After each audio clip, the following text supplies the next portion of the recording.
Hello, this is Mr. Huff, and this is CAD Drawing Part 4. This is about exporting the drawing as a PDF and making sure that everything's in the right order. It's going to be really important that when you export PDFs that you double check to make sure you got everything you expected. This got a lot of people last year. I had several drawings that should have been 6 pages long, and a lot of people turned in files that only had 1 page. So let's go through this really quickly. Alright, so I've been working on a mock-up of some drawings, so you can go through your, here's my drawing set. So I've got sheet 1 is a part, and then sheet 2 I've got a part, sheet 3 is an exploded view, and I don't like where that's at, so I'm going to move it around because I kind of want some space around those. Got my parts list on here. And I got sheet 4, so there's another, so that's another part. The problem is I don't want sheet 4 after my exploded views. It should be all 5 parts, and then the final page would be the exploded view and assembly. So another thing that's missing is I haven't done any dimensions on these because this is just a model to show you how to export this. But I wanted to show you this. If you minimize all these sheets here, and you want to move sheet 4 ahead of sheet 3, then now we have everything in the right order. So it goes part, part, part, and then there would be 2 more parts.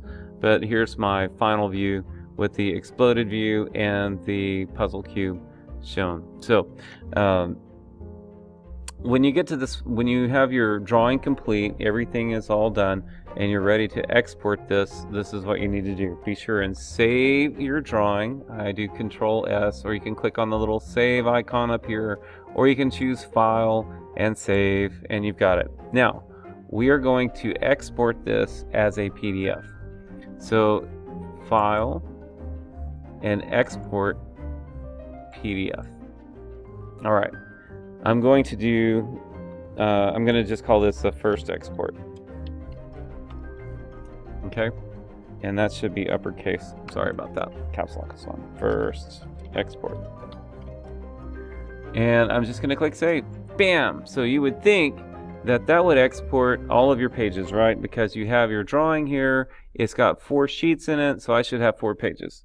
But if you look at what it exports, you can see that this is only 1 drawing long. If you look right here, it says this is page 1 of 1.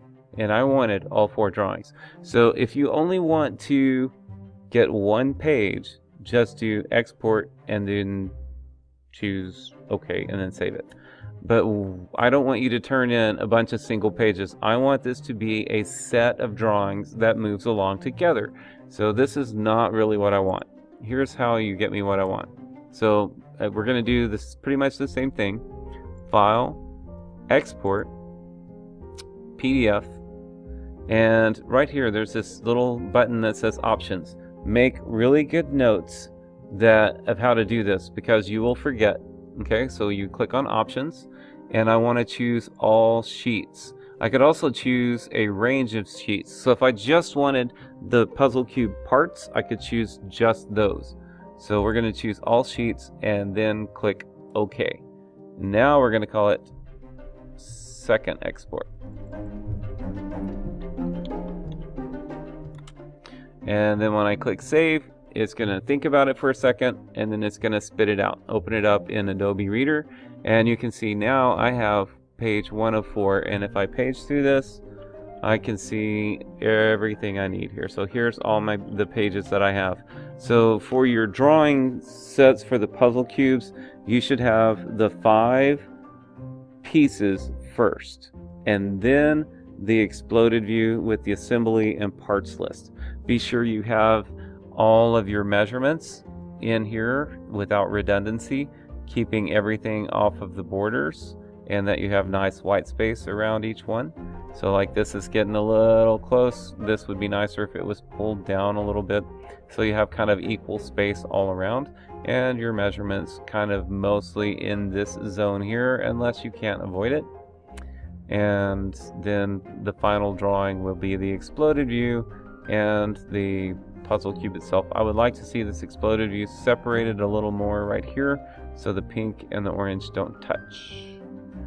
Then the parts list like this. I'd like to see item, part number, author, and creation date. Notice that the bottom content is being filled in automatically based on what you choose. And that is how you will produce your final drawing for the puzzle cube project that we have been working on, forever. Thanks. Bye.